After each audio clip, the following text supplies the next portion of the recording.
He taps some digits, and a segment of the wall of the gallery lowers with a satisfyingly.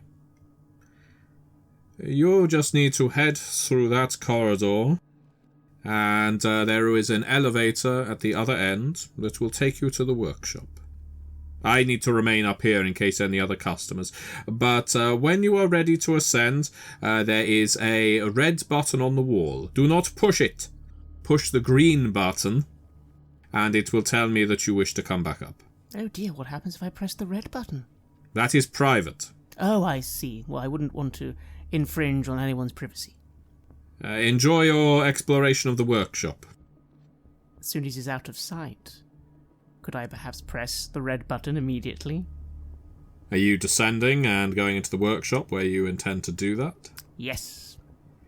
Okay, well, before you do, meanwhile, back on the street. Hardaway, Wallström, you are climbing out of your car and approaching the young woman that is laying on the grass bank of this garden, trying to pull herself back up, but it appears she's pretty badly injured from being hurled from a car at high speed. Excellent. I'll help her up. As you grab her, you feel the static charge that is buzzing around her. And in fact, you can pick up pretty quickly, Hardaway, that it's increasing in vibration. The air around her is growing hot and prickly. She looks alarmed at it. Wallström, I think she's going to go off. Oh, we have to get this off of her. And does it look like we can get this weapon that she's wearing? Can we get that off and free her from this? Well, it loops inside the costume, but with a firm yank, you might be able to disconnect it or rip it out. You don't know. I'll attempt that. I want answers. Okay. Could I ask for Wallström, in that case, to make a close combat and might roll, please? That is no successes. Ooh, well, you've got lots of rewrites that you could... Well, in fact, you've got 3 rewrites you could spend at this point. So you've got a choice here. You can fail and gain another rewrite.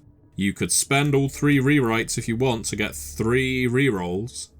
Or you could spend them on an appropriate cinematic that you haven't used yet. Let's try not just a pen then, and my wristwatch happens to actually have a tool that is very useful here. It seems that it's not going to be so easy to, yank this out, but perhaps the built-in laser in my wristwatch might just do the trick.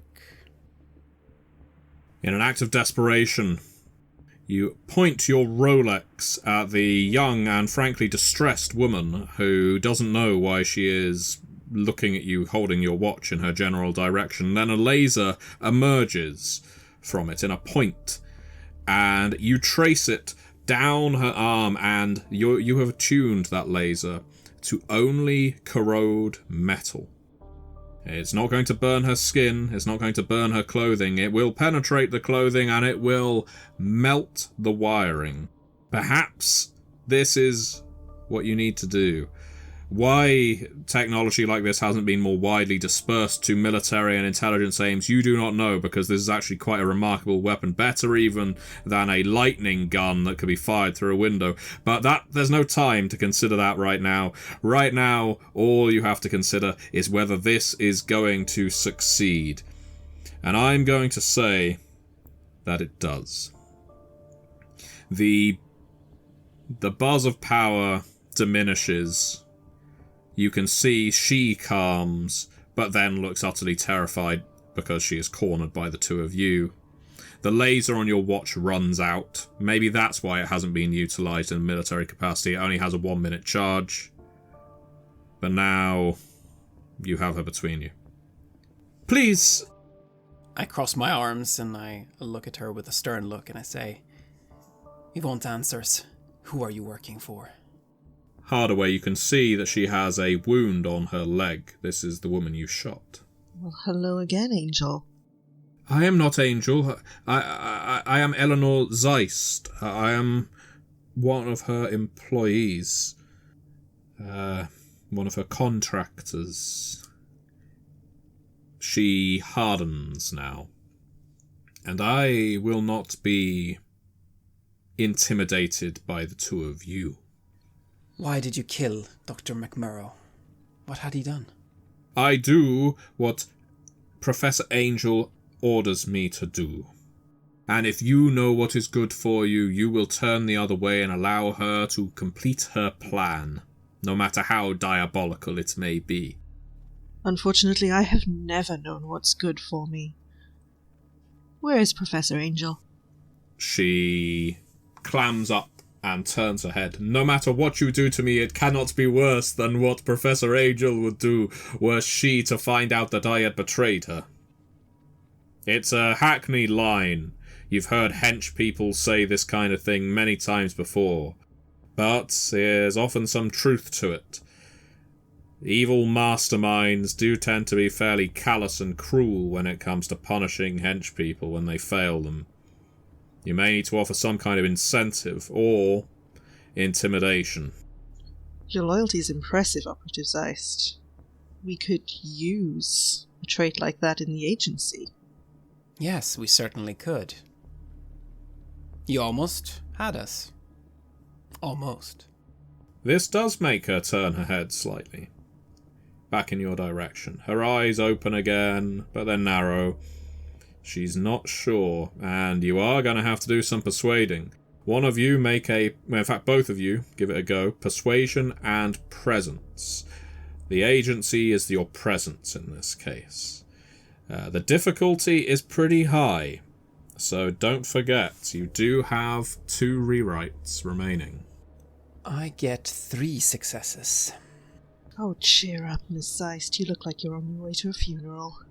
Last quip of the day. Okay. That's 2. Alright, well that's a combined total of 5. You're pretty persuasive. I had no idea that the agency recruited people in the field like this. Very well. If you can guarantee my safety, I will accept your offer. We can, and we will. Please, take me to your car and let's get out of here before the police arrive and start investigating where my car has crashed. I can just about walk on one leg. The rest of me is badly broken. I help her up and begin taking her towards our car. Which one of you was the one who shot me, Oh, my apologies. She looks at you. I've had worse from better. I've done worse to better. Anyway. You drive away from the crash site. And then she starts talking. McMorrow and Angel were partners, research partners, for the agency. This was before I knew Angela Angel. And when they worked on all kinds of experimental electrical power and the way it could be utilized for all manner of things. And it seems McMorrow was growing increasingly disillusioned with the idea of creating weapons. And so he wanted to pack his bags. As he announced this, their third partner, Dartfine, he left in a fury. And he took many valuable items with him. To prevent either of the two of them from getting back into this business, he stole from them. He committed a massive act of espionage at an intelligent and industrial scale. Of course, this left both McMorrow and Angel utterly bereft. They fell apart. McMorrow retired from the agency, and with that went, of course, Angela Angel's source of income. But over the time that passed, Angela Angel tried to get back in touch with McMorrow and found that he had continued research and was researching different things, but Angel's mind never left the creation of the perfect doomsday weapon. She felt that it was the best way of securing peace for the world, to be the only person that could control the means of obliterating everybody else. This is the way these things go. So she tried to convince McMorrow to join her. And he was having none of it. He wasn't interested at all. So she thought, fine, I don't need McMorrow. I will find Dartfine. And maybe with the equipment that he has remaining, I can rebuild to where I was when McMorrow was on the team. It turned out that in the years that have passed since their breaking up, Dartfine had driven himself into isolation on some Scottish island somewhere. She shakes her head, as scientists so often do. And on this Scottish island he had all but destroyed most of his technology, especially the technology that would be needed to keep anything stable and secure. Much of it had ended up in the sea.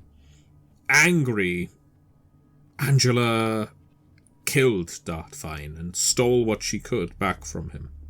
She thought that with this, it would act as a bargaining chip to get McMorrow back on board, that the man that betrayed the two of them in the first place was gone, that she now had the resources to get the weaponry that McMorrow was denying her, that all she needed was the skill, the technology to make it safe to use. But still McMorrow said no, and that is when I was sent in. Last act of intimidation. And it resulted in McMorrow's death. Shocking. Indeed. And you're saying this won't count against me in my interview? Well, you succeeded with everything you set out to do. You're obviously very competent. Except for this last part, of course. Ma'am, they recruited me off a soundstage. Their criteria are diverse and mystifying. She bursts into hysterical laughter. Agent Wallstrom, should we reunite with Miss Wright? I think it is time for that, yes. We must find Angela Angel together. She will be underneath the gallery. That is where she always is, working away. To the gallery, then. And so you head back in that direction. As you do, you find police are now surrounding the crash site and wondering where on earth has the driver gone. You crawl past, looking inconspicuous. Meanwhile, back at the gallery, Ramona Wright. You have descended to the bottom level, marked on the elevator panel as the workshop. And sure enough, just as the curator explained, there is a red button on the wall and a green one. Above the red button, it says, "Do not touch unless in case of emergency." Well, if this doesn't count as an emergency, what does? I will quickly look around just to make sure there's no minions anywhere nearby, and press the red button. There are no minions nearby, but immediately you start hearing a blaring siren. Self-destruct sequence initiated. All operations will decease within 60 seconds. 59 seconds. 58. I raise an eyebrow and quickly take out from my pocket a simple little device to maybe help me get the button unscrewed and see if I can very quickly electrically discharge this self-destruct sequence. Who would keep it right by an elevator? I have no idea. Someone not of sound mind, or who cares little for health and safety guidelines. Okay, I'm going to ask you to use, we've already used it once, but it's not just a pen, because you are saying you've got a device that would disable a self-destruct sequence. I'm letting you use that, but that means you are now down to one rewrite in the entire group. I still need you to, however, make a technology and intellect roll. And because I'm using not just a pen, do I get +3 more dice? It provides a +3 enhancement to a single roll. So the way enhancements work in They Came From is they don't add successes necessarily. Well, they can add damage. What they will do is add 3 additional features in your favour. Narrative, it tends to be. Like, for instance, the elevator will still be on your level if you want to escape. The villain, who is now approaching you to find out who just activated their self-destruct sequence, is a little further away than they would have otherwise been. That kind of thing. I see. Very well then. In that case, I will simply roll my pool of 8 dice.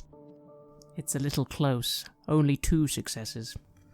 Ooh, only 2, but that's fine, because the cinematic does provide an automatic success in lieu of making a difficulty 1 roll, so congratulations. Self-destruct sequence terminated, and then you hear a voice from down the corridor. I told TT to not put the self-destruct sequence so close to the elevator doors, and so in the open. You just can't get the staff these days, can you, my dear? You then see the beaming light rounding the corner. A woman in an outfit of much as with TT, rubber and latex, but also phosphorescent tubing that makes her glow like a firework and beam blindingly bright. You can't hardly see her face. She is positively white from head to toe. I assume you are here for the tour. I put my hands up as I say, I do believe I'm going to be paying quite rapt attention to you, Professor Angel, I presume? She deactivates the electrics of your chair from a distance with a crack, and then she proceeds to push you into the workshop, just as the other 2 are arriving upstairs. Have you left your hostage/new employee in the back of the car? Yes, there's no way this could possibly come back to bite us. Absolutely not. Ah, more customers. I am TT Clapp. You are greeted by a thin, cadaverous-looking man in a fetish outfit. Can I help the 2 of you, gentlemen? We're looking for our friend. You may know her as Miss Wright. Yes, and you are Miles Hardaway. Yes, I'm Miles Hardaway. It is a very great honour for both of us, but primarily you. Where is Miss Wright? Well, her car is just outside. As you can see, she has not left. She took the elevator down to the workshop. She charmed me, I am embarrassed to say. She's in the workshop already? Yes, she said she just wanted to have a quick look around, and she would press the green button when she wanted to come back upstairs. It was nice and simple. I can see the elevator from here, right? No, the wall has been sealed back up. He folds his arms with a creaking sound of rubber. And I do not think that the 2 of you will be charming me quite so well. That depends. Have you ever wanted to be in a movie? I prefer the still life to the moving image.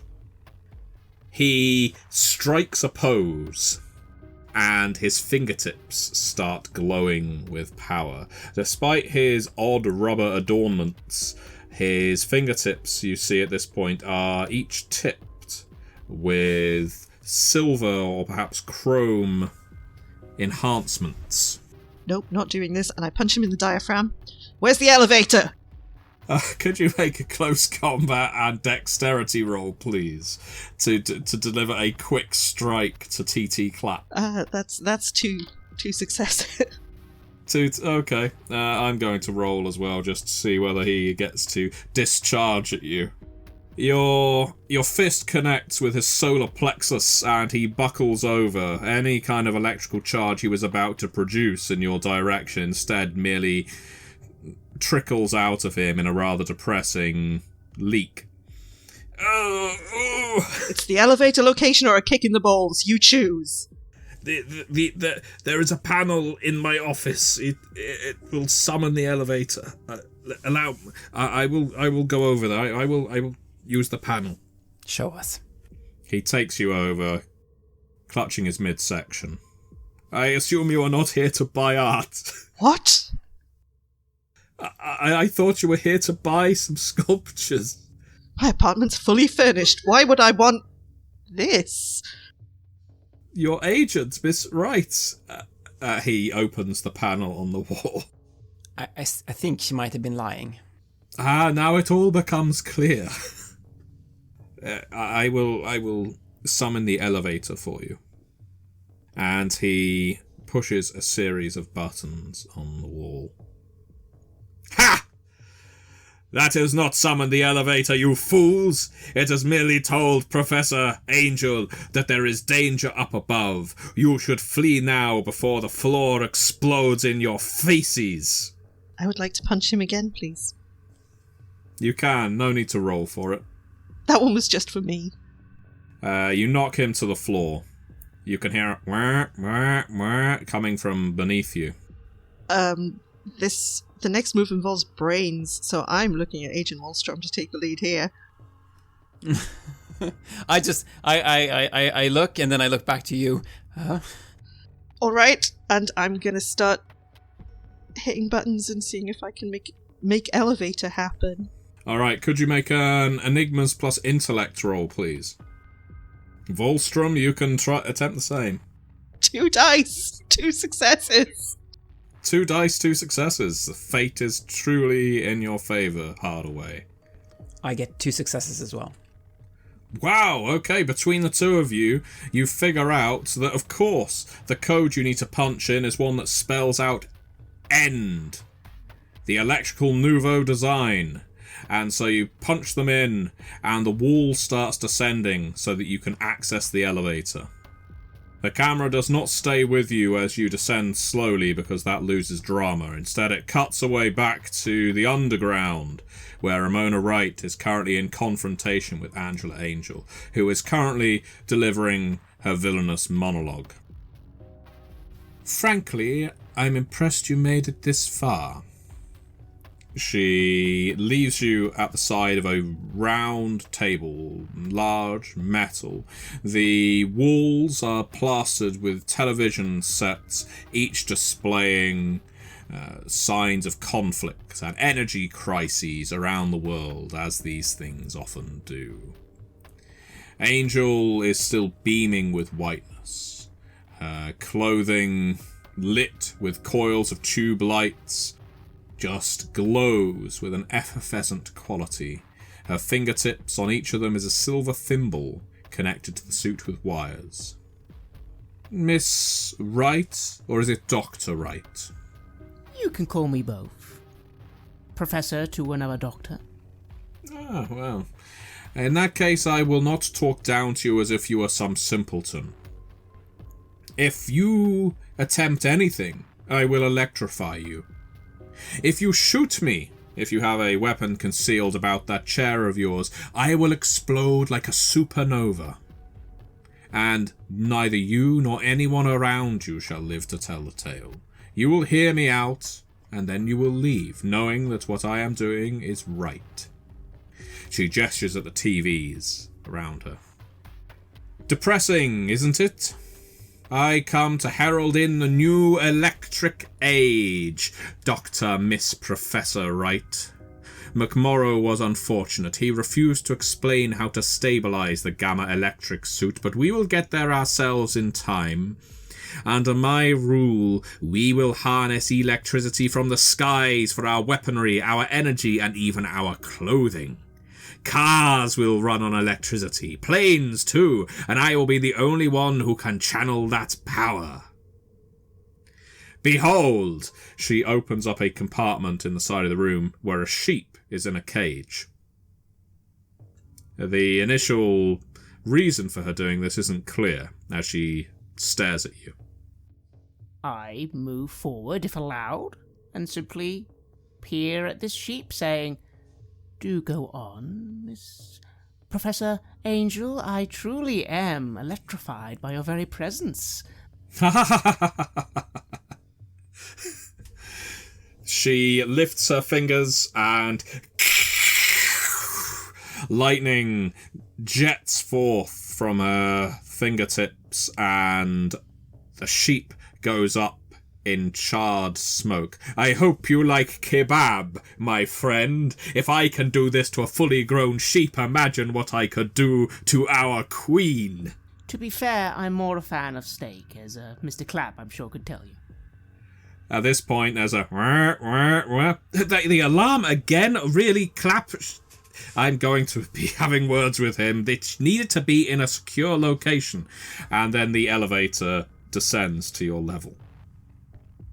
Hardaway and Volstrom, you run down the corridor, emerging into the epicenter of Angel's workshop. You see her standing over some charred meat that smells quite like a Turkish restaurant. And next to her is Ramona. Stay back! Stay back, or your friend goes the same way as the sheep. Well, gentlemen, better late than never, right? I would advise some caution. If she is shot, she will explode, killing us all, and if she isn't shot, she will explode me, and then probably explode you as well, so perhaps a little subtle behaviour, yes, boys? I'll adjust my expectations accordingly. Ramona? I nod. I see we are at an impasse, but know that while there are 3 of you, I have 8 fingers and 2 thumbs, each prepared to discharge its own bolt of electricity. Tell me, Professor Angel, the theatrics are impressive, the threats truly horrifying, but how far have you fallen from grace, my dear Angel? Why the need for the paltry threats of violence? Your work speaks for itself. You truly are a genius, and yet you deliver your prophesied saving of humanity at the butt of a gun, so to speak. Why? Surely you could have presented this to our very agency and been lauded as the true visionary you are, rather than this paltry display of violence and theatrics. Why did you think this would work? Why did you think you could get away with this? Do tell us at great detail. She scowls as 40 seconds remaining before self-destruct. People like General Effing would never know the true meaning of science like this. This is why our team was broken up in the first place. There was no presenting it to the agency. I would not trust the British government. 30 seconds remaining. To utilize power like this in a way that benefits the entire world. I am the only person trustworthy, stable, intelligent enough to use it. 20 seconds remaining. Truly you are a genius, but haven't you noticed that you're missing one thing? Mr. Wallstrom, perhaps you could show her the error with the device over there, yes? 10 seconds remaining. You're going to have to move fast, Wallstrom. All eyes are on you, and you don't even know what you've been asked to do. Do I have any idea what it is? I don't know where this self-destruct device is, right? No, you have no idea. Wallstrom, you have 10 seconds to make a decision that could jeopardize the lives of you and your fellow agents. Wallstrom! The cable! If only you had something that wasn't a pen! I rush towards the cable, and my wristwatch, having expended its last laser, might just have a backup. And I will attempt to utilize that then, to cut the cable. By God, it does. You dart across the room. You slide toward where the cable is actually plugged into the wall. And the countdown gets to 5 seconds. Angel staring at you in incandescent rage as your companions stare at you in horror and surprise, not sure what you're going to do with this plug affixed to the wall that no doubt connects to all of the explosives down here. And you intend to sever that cable. Yes. Very good. You do so, electrocuting yourself. You could have just pulled the plug out, but instead you run your metal knife, your steel knife, through the electrics. It's enough to stop the flow of power, but unfortunately it shoots you back across the room. You're not disintegrated, nothing quite so bad, but you're certainly left with the taste of burnt flesh in your mouth. What are you doing? Self-destruct sequence deactivated. Ah! She points her fingers at... I think Wallstrom's already out for the count. She points her fingers at Hardaway.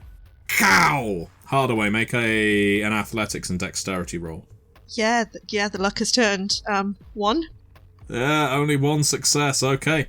In that case, it does strike you. It's not a direct hit. It actually hits your clothing as you dart to the side and sets it on fire. You are now quickly going up in smoke. Ramona, you can see something. There's something very disturbing, something very odd about Angel as she is growing more and more agitated, more and more panicked. It's quite clear that this power, this electricity, is attuned to her in some way, and it is likewise growing less and less stable. And as I look, perhaps I even notice just behind her, almost tactically placed for dramatic effect, a vast array of cables. The cables that are now currently off, but the electricity. Oh, I feel a little element of guilt, for this truly is a genius, a fallen angel. But there's no time, and this might not work. But we do have one rewrite that we just got from a failure. I will reach out just beneath my jacket and pull out my very small derringer. Point it at Professor Angel. I don't want to shoot her dead, but I do want to shoot her back into that collection of metal and wire, because surely that will then disrupt the electrical currents in her suit. How far you've fallen, Miss Angel. How far indeed. And I fire. Do an aim, and let's go for cunning, please. May I, on fire, clearly too dumb to strip this jacket off, throw myself at Professor Angel and try to assist with this? Absolutely. And in that case, by all means, Ramona can add 2 dice to this attempt. 2 successes. Ooh, well, it's not great, but it is successful. You fire. Just as Hardaway barrels her forward, and Angel is taken completely by surprise, wasn't expecting this burning man to come charging at her, wasn't expecting Ramona Wright to suddenly fire at her. She thought Ramona was a kindred spirit, and this betrayal is too much. You think she's about to go off, but instead you cast her into the electrical supply into the room, and Hardaway, you pull away just in time as she starts going connected to the junction box. As she is a battery of her own, you may have to get out of here now before she explodes. I'll look to the 2 gentlemen, one on the floor having been electrocuted, the other half on fire, and just say, I would ask for a little help, but it seems like I have to do everything around here. Follow me, boys. I will collect my poor fallen Swedish colleague, and we will flee. I try to get up if I still can, and being helped up. Yeah, the 2 of you can help each other. So, Wallstrom and Hardaway limp consecutively into the corridor, with Ramona slamming her fist into the green button that opens the elevator. You get in. The ascent to the surface feels inexorably long as you feel the heat rising beneath you. And then you hear several loud lightning cracks beneath you. The lift shakes in its shaft. But thank the gods, the doors open and you come rolling out. You can see TT Clapp is holding his own head and staggering out of the gallery as you push past him and make your way into the car park. To no one's surprise, The supercharged vehicle that was under Ramona's care is gone, along with Eleanor Zeist, but you are still left with your other car. As the gallery behind you explodes in a shower of sparks, lightning bolts, and energy that then rapidly dissipates, leaving nothing but a big, dark crater in the ground. I sigh a little, smoke a cigarette, my wheelchair, of course, having had to use the backup power, so it's got a few red lights on it now. And I look to Wolfram and say, "They say whenever you hear a bell, an angel gets its wings. Do you think an explosion of that nature is the opposite effect, Mr. Wallstrom?" I know not, I say, and I take out my own pipe, lighting it. I just know that we did all this for Queen and country, and we live to tell the tale. Put me out! Put me out! I'm still on fire! And that is where we shall end our tale of They Came From Classified, The Electric Touch. Thank you very much to the participants, to the players, to the audience, and thank you very much everybody who has considered backing this game on Kickstarter. It is as ludicrous but as fun as it sounds, and I have a lot of fun running it. I'm sure you will have a lot of fun playing it if you give it a chance. It is on as a double feature with They Came From Classified and They Came From the Cyclops' Cave. You can buy one or you can buy both. You can explore espionage movies and you can explore fantasy movies and TV shows.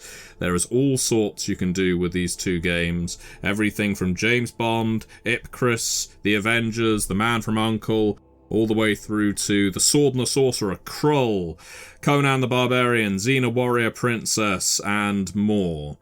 These two games are supposed to span two very much beloved cinematic genres, and certainly we love them. We've put a lot of love into the creation of these books. They look beautiful. Please do consider giving us your backing. Thank you very, very much for listening to The Electric Touch. You have listened to an episode of Red Moon Roleplaying, where we played the scenario The Electric Touch, for They Came From Classified, which is on Kickstarter right now from our friends at Onyx Path Publishing. We were joined by Matthew Dawkins and Kat Evans for this series. The music was made by Atrium Carceri, featuring a number of collaborations with other artists, and was used with permission from their label, Cryochamber. Check out their website at cryochamber.bandcamp.com or their YouTube channel for some moody, dark ambient. We would like to give massive thanks to our champions of the Red Moon, Martin Heuschober, Nastasia Raulerson, Simon Cooper, David, Julia, Camilla, Ludwig Manford, Bob Lange, Julián, Cameron, Ryan F., Xabier, and Daniel for their generous support. And we'd of course also like to thank all of our other patrons. Without your support, the show would not be possible. If you want to support our work, please check us out on Patreon. You can get access to bonus campaigns for Cult of Infinity Lost and Coriolis there, as well as get early and raw access to all of our recordings. You can also hear your name read on the show as a champion of the Red Moon, as well as play Cult with us. Most importantly, that support is what keeps the show going, so do check us out there. Thank you again for listening, and remember to take your martinis shaken, not stirred.